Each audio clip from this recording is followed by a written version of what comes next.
পাঠাচ্ছি, তুমি ছেড়ে দাও। ছেড়ে দাও মানে স্টোরিটা ছেড়ে দাও আর কি, সিধে পাঠাচ্ছি।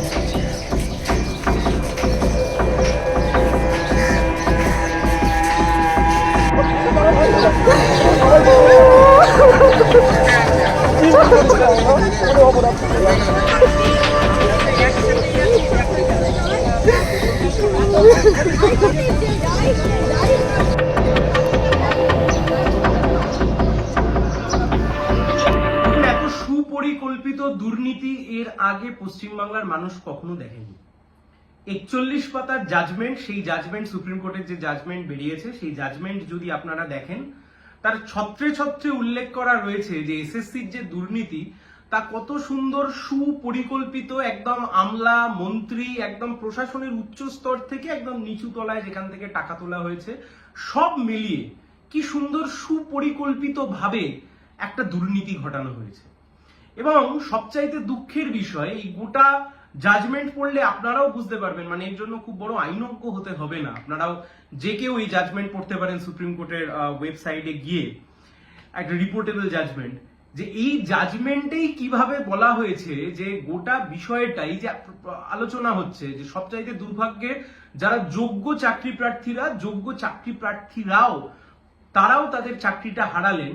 আসলে কারণটা এই জাজমেন্টে খুঁজে পাওয়া যেতে পারে যে আসলে রাজ্য সরকার, পর্ষদ, এসএসসি পর্ষদ, বোর্ড সবাই মিলে যে তাদের একটা যে স্ট্যান্ড, যারা টেন্টেড ক্যান্ডিডেট অর্থাৎ যারা অযোগ্য ক্যান্ডিডেট, অ্যাজ অফ নাও যারা অযোগ্য ক্যান্ডিডেট, এই অযোগ্য চাকরি প্রার্থীদেরকে বাঁচাতে গিয়ে আসলে যোগ্য চাকরি প্রার্থীদেরকে কার্যত বলি দিয়ে দিল রাজ্যের সরকার, পর্ষদ, তার সাথে সাথে বোর্ড। আমি কিছু প্যারাগ্রাফ, গোটা 41 পাতার জাজমেন্ট আপনাদের সামনে পড়া সম্ভব নয়, আমি কিছু প্যারাগ্রাফ আমি আপনাদেরকে জাস্ট পড়ে শোনাচ্ছি। পেজ নাম্বার 6, যেখানে বলছে, on some occasions WBSSC filed affidavits accepting the illegalities and mistakes, be it on account rank jumping or the person being used appointment letters was not one of the selected impaneled candidates. এটা অন্য কারণ নয়, WBSSC অর্থাৎ SSC নিজস্ব affidavit, যেখানে SSC প্রথমত স্বীকার করে নিয়েছে যে দুর্নীতি হয়েছে। এতদিন ধরে আলোচনা হচ্ছিল দুর্নীতি হয়েছে কি হয়নি, প্রথম কথা হচ্ছে দুর্নীতি হয়েছে, এটা অ্যাডমিটেড ফ্যাক্ট আজকের দিনে, এসএসসি এফিডেভিট দিয়ে বলছে। এবং তার সাথে সাথে ঠিক তার পরের প্যারাগ্রাফে বলছে, when questioned SSC stated that it could not be verify the number of illegal recommendations to provide details of such candidate।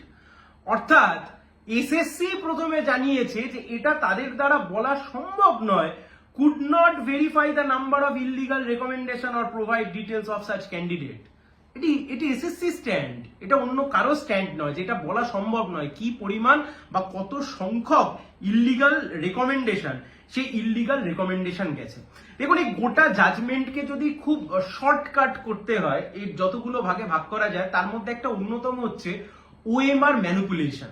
এই ওএমআর ম্যানিপুলেশন এত সুন্দরভাবে করানো হয়েছে, যেখানে আপনারা বিভিন্ন যত প্যারাগ্রাফ রয়েছে সেই প্যারাগ্রাফগুলো দেখলে আপনারা বুঝতে পারবেন। যেমন আমি আপনাদেরকে একটা প্যারাগ্রাফ এখানে পড়ে শোনাচ্ছি, illegalities of the selection process, page number 18, যেখানে বলছে, SSC had appointed an agency namely NISA for the purpose of scanning and evaluating the OMR sheets by the closed door tender process in violation of Article 14 and 16 of the Constitution of India। অর্থাৎ এই যে OMR sheet, সেই OMR sheet গুলোকে scan করবার জন্য and evaluate করবার জন্য যে এজেন্সিকে দেয়া হয়েছিল তার নাম নাইসা। সেই নাইসাকে কিভাবে দেয়া হয়েছিল? বন্ধ ঘরের মধ্যে টেন্ডার না ডেকেই নাইসাকে দিয়ে দেওয়া হয়েছিল। আরো মজার জিনিস, such agency had engaged another agency namely Data Snatch to scan the OMR sheet।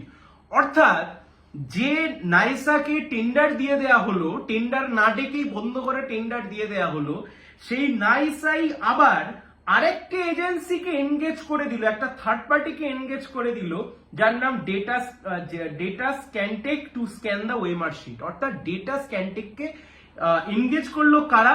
নাইসা, যাকে টেন্ডার না ডেকেই এনগেজ করে দিয়েছিল এসএসসি।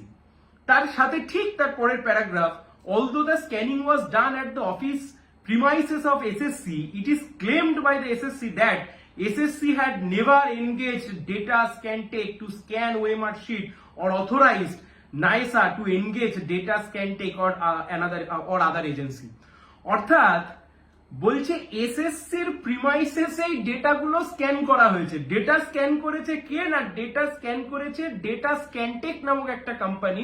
এসএসসি বলছে আমাদের অফিসে করা হয়েছে, কিন্তু আমরা তো ওদেরকে বরাত দিইনি, আমরা তো ওদেরকে ওএমআর আমরা তো ওদেরকে দেখবার জন্য দিইনি। ঠিক তার পরের paragraph, SSC had destroyed the original OMR sheet ostensibly with the scanned mirror image thereof being preserved in its server. CBI did not find any scanned mirror image of OMR sheets in the server of SSC. OMR sheet had been destroyed without the scanned mirror image being preserved in the server of SSC.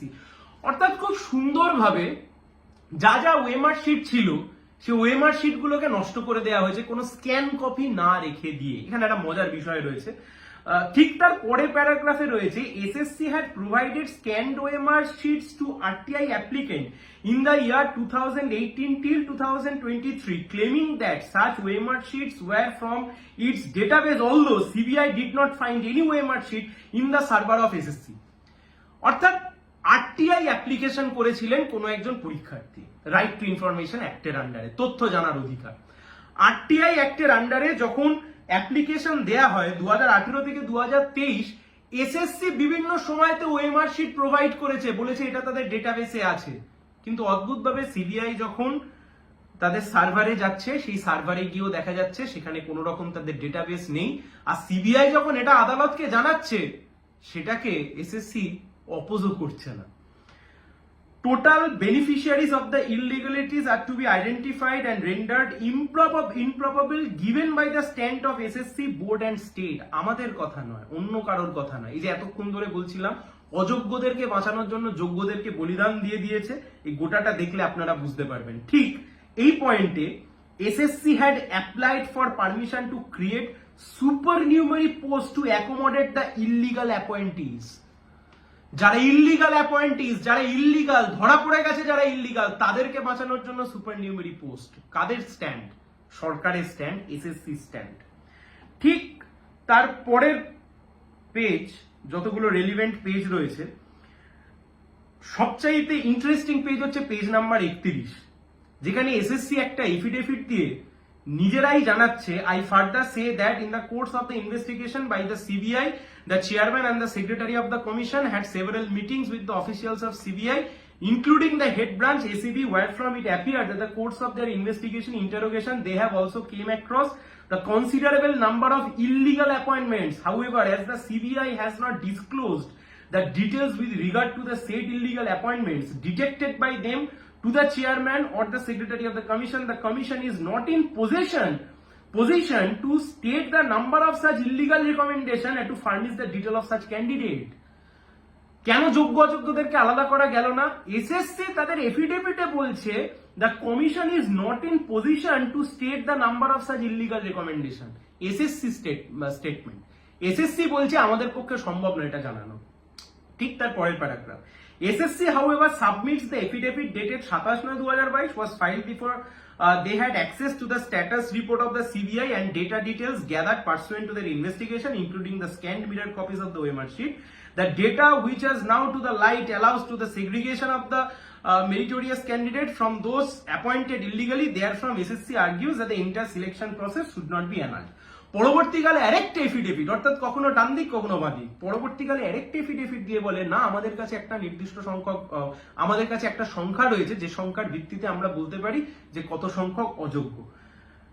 সেটাকেই এখানে এই page number 31 এবং 32, 28 নম্বর প্যারাগ্রাফে বলছে, court বলছে, we may have accepted this argument of SSC had the original physical OMR sheet or the mirror copy of OMR sheet. অর্থাৎ এসএসসির এই আর্গুমেন্টকে court মান্যতা দিত এবং যোগ্যদের চাকরিটা বেঁচে যেত যদি অরিজিনাল ওএমআর শিট অথবা তার মিরর কপিটা থাকতো। শুধু এইটুকু হলেই যোগ্যদের চাকরিটুকু বেঁচে যেত। However, SSC accepts that they do not have the physical OMR sheet as they were destroyed in terms of Rule 21, 9, 10 and 11, 12 which required to retention for the only 1 year. দেখুন এখানে একটা সুন্দর আইনের ফাঁক নিয়ে এসএসসি খেলেছে। যে নিয়ম রয়েছে আপনারা নিশ্চয়ই দেখতে পাচ্ছেন, যেখানে 21 নম্বর অনুচ্ছেদে বলছে preservation of written examination answer script, অর্থাৎ ওএমআর 1 বছরের জন্যই রাখা যায়, 1 বছর পরে তা ধ্বংস করে দেওয়া যায়। তাহলে এখানে অনেকে বলতে পারে যে তাহলে তো এসএসসি বা স্কুল সার্ভিস কমিশন খারাপ কিছু করেনি। দেখুন এখানে কি সুন্দর করে খেলাটা হয়েছে। ঠিক 29 এবং 30, ভিডিওটা অনেক বড় হয়ে যাবে আমি যদি গোটাটা পড়তে যাই। এই দুটোর গল্প হচ্ছে এটাই, admittedly the OMR sheet for the candidates who had applied for the non-teaching group C and D posts were already also destroyed. The reliance was placed on Rule 21 to justify the destruction of the OMR sheet is misplaced, as Rule 21 applies only to the assistant teacher of class 9, 10, 11, 12 non-teaching group C and D post. It is acknowledged that the chairman of SSC in letter dated 2019 সাল instructed the destruction of OMR sheet related to the 2016 process for the assistant teacher 9, 10, 11, 12 group C and group D. অর্থাৎ যে ধারায় বলা ছিল যে 1 বছর মাত্র রাখতে হবে, সেই ধারাটা প্রযোজ্য যারা হচ্ছে গ্রুপ সি গ্রুপ ডি নয়, যারা 9, 10, 11, 12 যারা টিচিং স্টাফ, যারা টিচার তাদের জন্য। তাহলে নন টিচিং স্টাফদের বিষয়টাকে নষ্ট করে দেওয়া হলো কেন?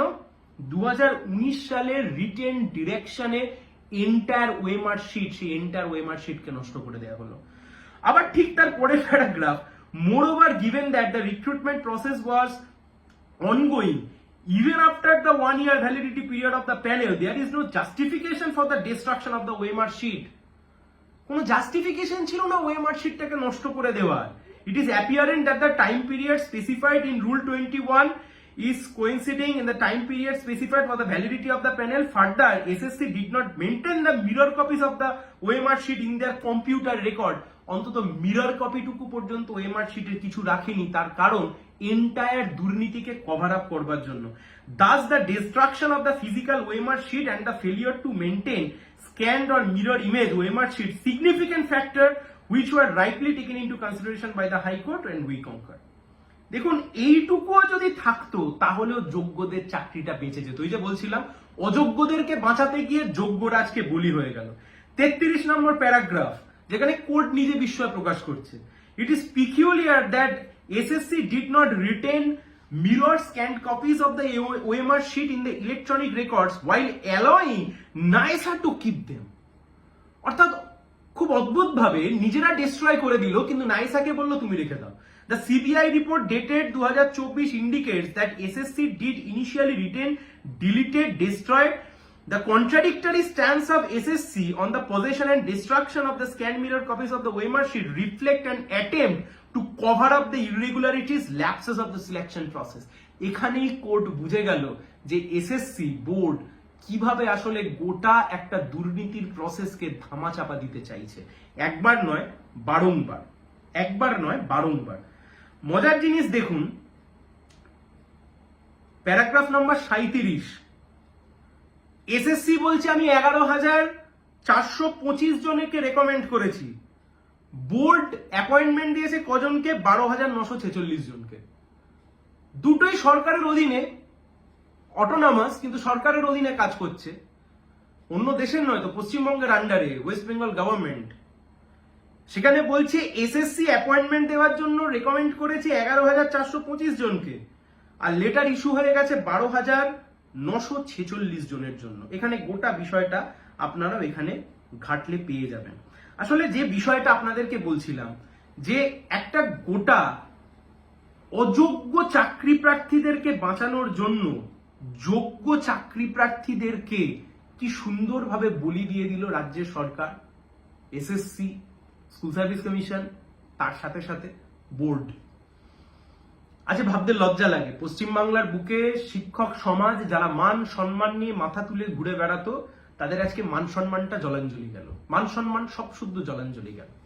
অনেকে জিজ্ঞাসা করেছেন যে কাদেরকে টাকা ফেরত দিতে বলেছে। টাকা ফেরত দিতে বলেছে তাদেরকে যারা অলরেডি টেন্টেড ক্যান্ডিডেট হিসেবে যারা চিহ্নিত হয়ে গেছে, 5,500 বা 6,500 কিছু একটা নাম্বার রয়েছে। কিন্তু কথা তো অন্য জায়গাতে। দেখুন কি দায় ছিল বলুন তো রাজ্যের সরকারের, কি দায় ছিল বলুন তো এসএসসি, যারা অযোগ্য তাদেরকে তাদের পাশে নেওয়ার কি দায় ছিল এসএসসির, কি দায় ছিল রাজ্যের সরকারের যে অযোগ্যদেরকে সুযোগ দেওয়ার। আসলে সুযোগ দিয়েছে তার কারণ এই অযোগ্যরাই টাকার বান্ডিল তৃণমূলের পার্টি অফিস, তৃণমূল নেতার বাড়িতে দিয়ে তারপরে চাকরিটা পেয়েছে। আজকে যদি অযোগ্যদের পাশে না দাঁড়ায় তাহলে এই অযোগ্যরাই গিয়ে বাড়িতে হই হট্টগোল করবে, টাকা ফেরত চাইবে। টাকা তো আমরা এর আগে টাকার পাহাড় দেখেছি, শিক্ষামন্ত্রীর বান্ধবীর ফ্ল্যাটে টাকার পাহাড়, এদিক ওদিক সেদিক, আর আমরা বললাম না যে সে টাকার পাহাড় কোথায় চলে গেছে। অনেককে বলতে শুনছি বিকাশ বাবুর জন্য নাকি যোগ্যদের চাকরি গেছে। বিকাশ বাবু একজন আইনজীবী,